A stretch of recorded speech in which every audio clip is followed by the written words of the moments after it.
Hello, welcome back to Wellth Body Radio. I'm your host, Alicia Hamill, and I am so happy you're here listening to the show with me. Today we're going to be talking about protein. This is our little part of the world where we get to have honest and expansive conversation about all things health and wellness.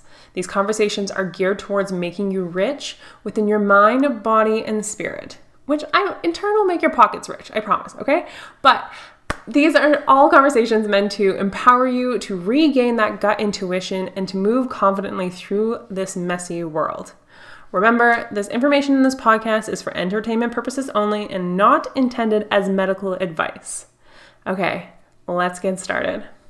And specifically in the lens of a vegan diet.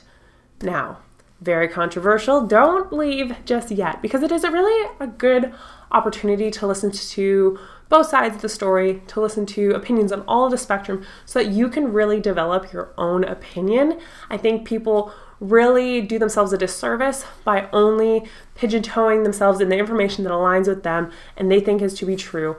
And that does not create for good conversation, for good arguments, for good discussion, development, awareness, all that jazz. So please bear with me as we go through this wonderful topic today. I want to start off with a fun fact. Protein, the word itself is derived from the Greek term protos, which means primary. And the reason why it is so primal, is because it's found in almost all foods, and it's really, really important to note that you literally can't live without it. Protein is an essential macronutrient that you absolutely need to be healthy, to thrive, to live. Okay?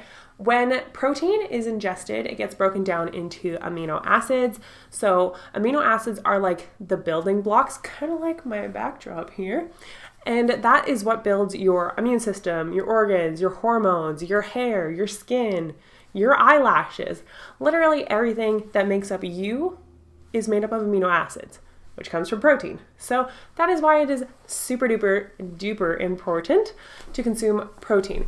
And now I find it very ironic that this agenda is being pushed, that animal protein is bad, that people consume too much protein. It's causing bad health outcomes. That doesn't make any sense because for millennia, humans have been eating animal-based protein. We went out as hunter-gatherers and hunted, literally put your life at risk to hunt meat. Primitive tribes nowadays still do the same thing. As farmers, we cultivated animals, their byproducts, all of that. We've literally grown and developed into who we are today as a society because of animal protein. So I think it's very ignorant to say that we can just remove it from the diet and continue to be healthy. It don't make no sense to me. So I want to make it make a little bit more sense. And you might be in the same boat as I was back in 2016. And if this speaks to you or speaks to somebody you know, please send this podcast to them. I really want to get the word out of true holistic health, the no bullshit version.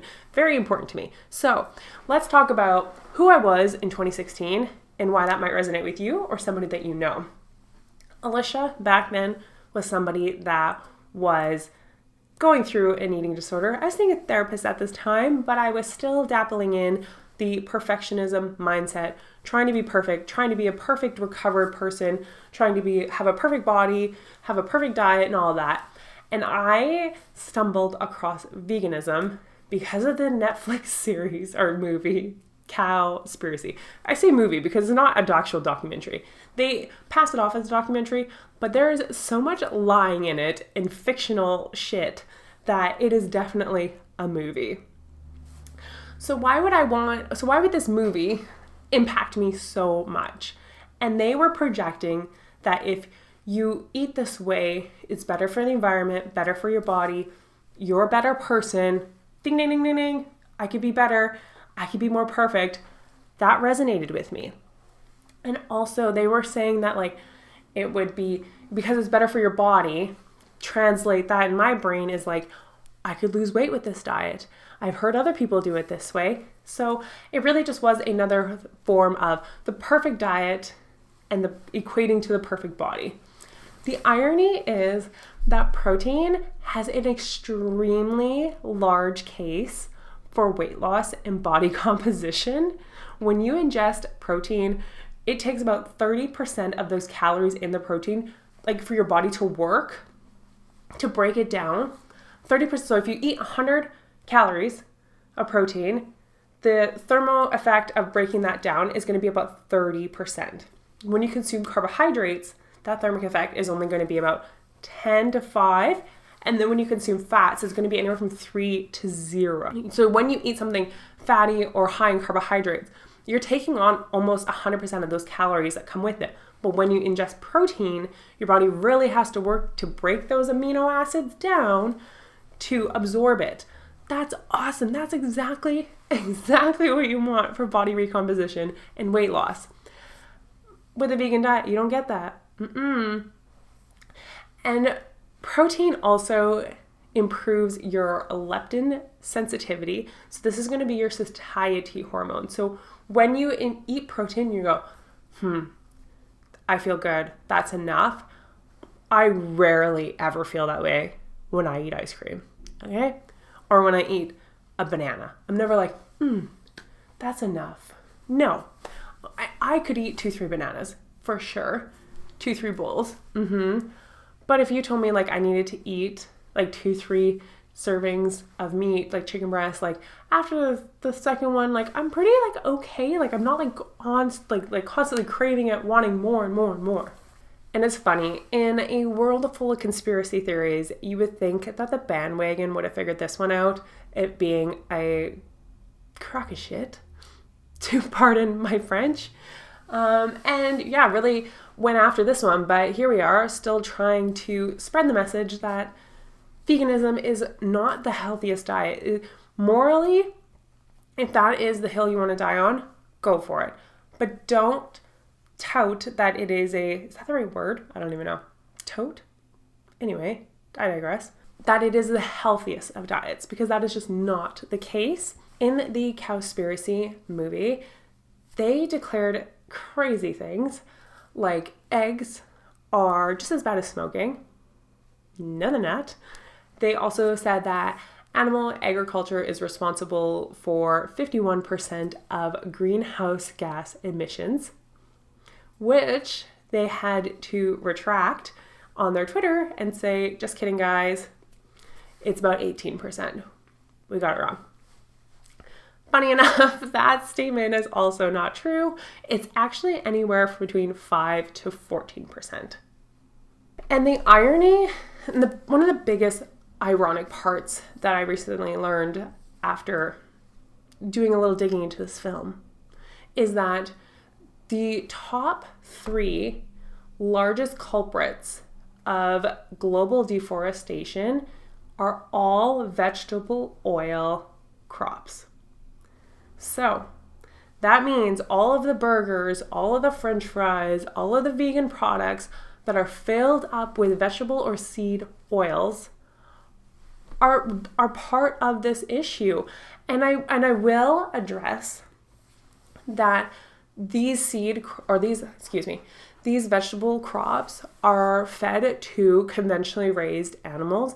That is a problem as well. But replacing one evil for another doesn't make it good, right? So we need to address the root cause. And the root cause is we should not be growing these vegetable crops and feeding them to the cattle that we eat, or feeding them to the people that eat these fake burgers. Like, that is just not right. And if you're concerned, you need to befriend your local farmer and eat grass-fed beef, chicken, pork, yada, yada, yada, not vegan meat. Because essentially they're both getting the makeup of their product from the same crops that are deforesting our forests. And it's one of those things where online, whatever you believe, you can find a source that will support it. And with disordered eating, when you want to be vegan for your health, air quotes, you can go online And there will be bloggers, there will be information, there will be these movies that all give you like this false support. That'd be like, yeah, go for it. This is the healthiest version of you that will ever exist. And for me, it wasn't. I now know that seed oils, and Dr. Kate, I think that's how you say it, coined it as the Hateful Eight. So that's going to be your seed oils that include canola oil, safflower oil, sunflower oil, rice bran, yes, corn oil, cottonseed, grapeseed. What did I say corn already? Soybean. Yes. All of these oils damage the gut lining and overall metabolism, right? These oils create inflammation. Inflammation is the root cause of all diseases. So eating more French fries cooked in these oils, because they're air quotes vegan, creates inflammation, wreaks havoc on your metabolism. It's not healthy for you. Yes, no animals were harmed. Well, one animal was harmed. You, yourself, you're an animal. So what about them thoughts? The biggest issue with these seed oils is that they are high in omega-6s. They are refined, they are oxidized, and when that gets into your body, it gets into your fat cells, that oxidizes in the sun. That's why we're seeing higher rates of skin cancer, even though sunscreen was introduced. We have no shortage of sunscreen. People spend 93% of their life indoors, and we're still seeing high rates of skin cancer. Where could the correlation be? This is probably part of it. So people are getting these seed oils into their fat cells. It's making them sick inside out, and it is an issue. It also takes about 5 pounds of soybeans to accumulate 1 cup of oil. And now you're probably thinking, Alicia, I don't eat 1 cup of oil. Like, how would that even happen? Well, it only takes about 3 tablespoons of oil every single day, and around 3 to 4 days, you will have accumulated in your diet a whole entire cup of oil. That's a lot. And it's so sneaky. They sneak it into everything, into your breads, granola bars, pudding, Cool Whip, wraps, everything. Even your spices, your seasonings have these oils in them. So they're sneakily into everything. So unless you read the label, you're consuming a lot more vegetable oils and seed oils than you even realize. So again, these oils have high omega-6s, like I said. What is the issue with that? It means it has a low omega-3 profile. That imbalance is known to predisposition you to anxiety, depression, cognitive decline, dementia, and Alzheimer's. That is terrible. So for me, coming from an eating disorder background, thinking that I need to be perfect, I need to do more, and then stepping in to this diet, going full force, was horrific for my already brewing anxiety, my already brewing depression. Not good. It just amplified it, right? So every time you grab something that states it's vegan, literally look at the ingredients, and I bet you that the top 3 ingredients will either have oil or soybean or soybean protein. So again, at this point in my life, it was 2016, is when I was like, I'm gonna go vegan for the animals, for the environment. Wow. I was already eating half a dozen cupcakes for breakfast because I was baking at the time at my mom's diner bakery. And that was when I had animal product, like eggs cooked into the cupcakes. I would taste test those. So there were times that I did have vegetarian foods, I guess you could say. But the rest of the time it was like a vegan diet, especially in my own home. I would have like French fries for lunch with like a vegan deli meat sandwich. I loved pierogies and plum sauce with like scrambled tofu for like a hit of protein, and like plum sauce, also super high inflammatory oils, high fructose corn syrup, if artificial flavor, artificial color, very, very bad for your health, but I loved it so much. And then for like desserts or like snacky nighttime foods, I was doing like popcorn covered with margarine, melted margarine. And then I would do dill pickle seasoning. And yes, the dill pickle seasoning does have sunflower oil in it. And the first ingredient is corn. You literally cannot escape it, I'm telling you. So in 2018, is when I broke my veganism diet silence. I don't know. I was going through the Nutritional Therapy Association program as well as my therapy, and I had just learned that I was being scammed, essentially, that these fake foods were not going to yield me real health. And I was super scared to, tell everybody that, hey, I'm no longer doing this vegan diet, because it took me so long to convince everybody that veganism was better for them. And I pushed it on other people to the point where I even got a whole vegan menu at my mom and dad's diner. Girl, you want to talk about pushing a propaganda agenda? I put my hand up and I dived full on onto that, but I came out of it. God bless. So I did post on social media the one day that I didn't regret my time being a vegetarian vegan, which was true, because I actually learned a lot about how to cook different vegetables and get really, really super creative. So I was really happy about that point. So I will say that. But I was still trying to please both sides of the spectrum. So I stated that we still consume too much meat on a daily basis, which is false. I said it's extremely destructive to the environment. Any large-scale farming, whether it's plant or animals, is going to be destructive to the environment. Just because it's animals does not mean it's worse off than the plants. The plants are just as horrific. So that was not true. And then I also stated that it's inhumane the way conventionally raised animals are raised, and they have lower levels of protein and nutrients than grass-fed animals do. And that statement is still true, still holds up to this day. Conventionally raised animals do have a higher profile of omega-6s to omega-3s versus grass-fed animals, and that is because they're not fed our naturally native diet. They're fed the leftover scraps from the industry. They're fed byproducts of the vegetable oil industry. So the same vegan foods, those foods are essentially just being fed to the cows, and the cows are made up of that. That's what their profile is made up of. So that statement that I made, that's true. And then I stated that I did my own research, I listened to both sides of the argument, and I've come to the conclusion that humans reach their intelligence by cooking and consuming meat. Fact.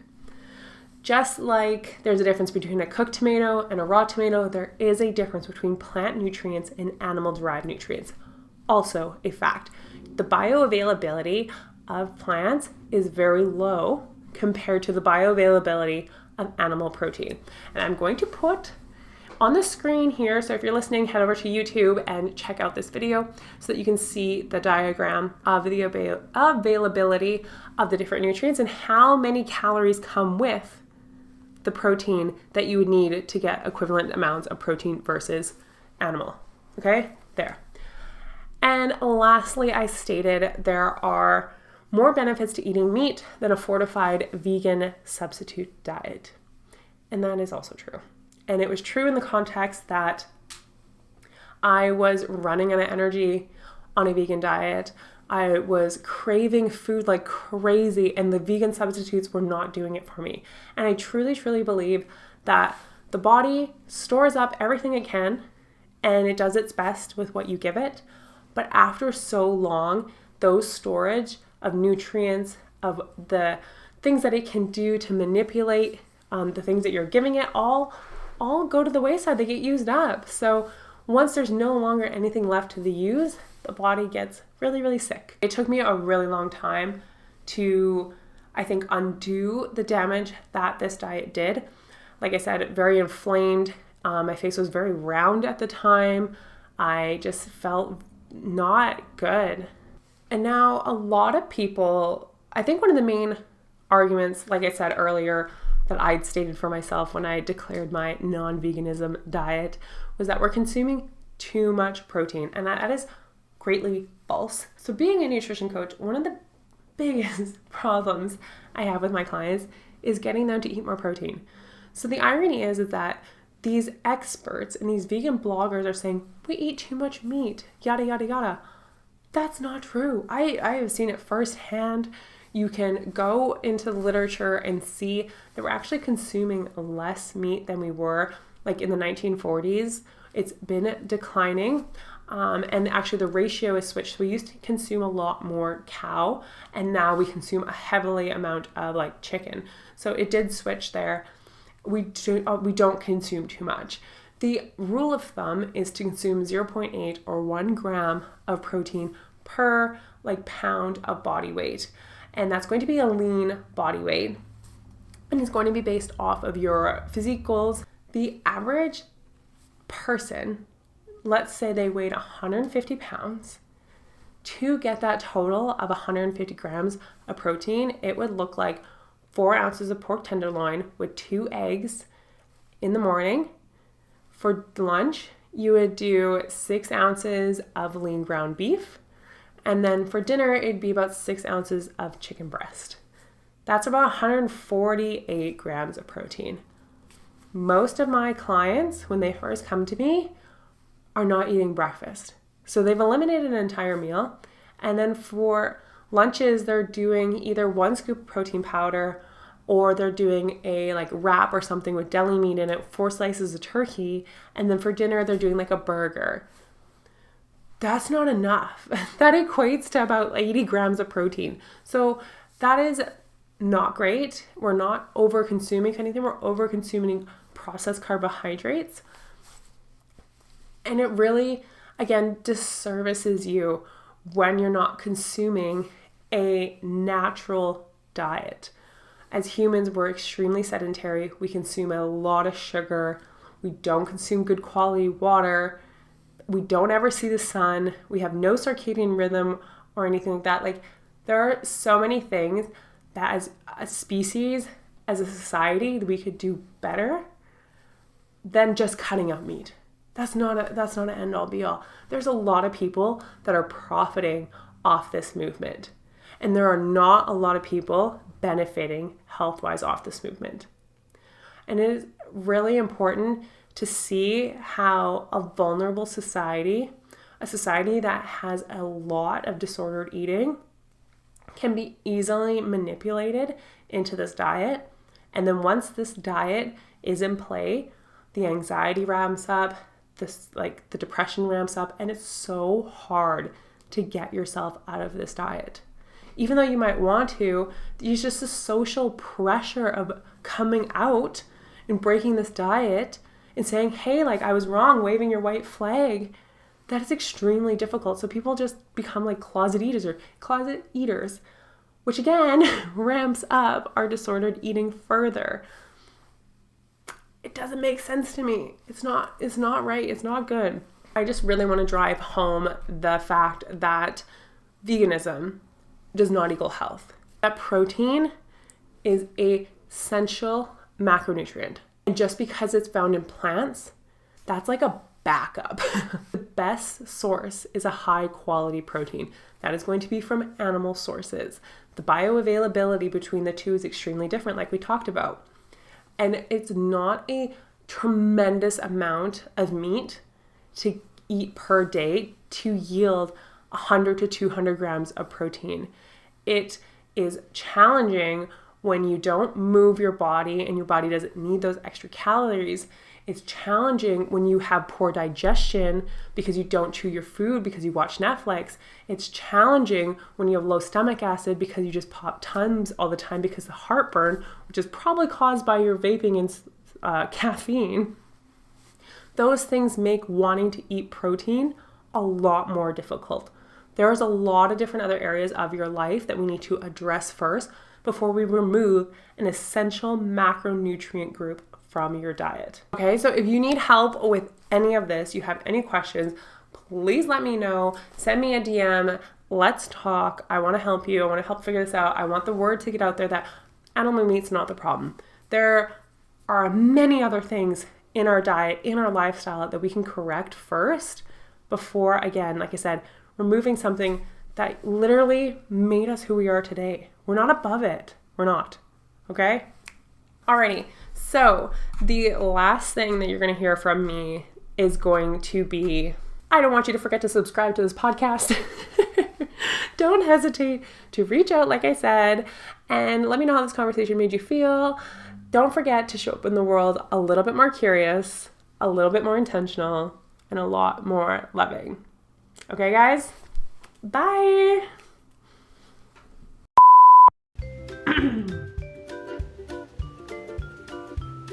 So you're blah, blah, blah, blah, blah. Greenhouse gases. Wow, I fucked that up. Great verb. So being a nutrition coach, being a nutrition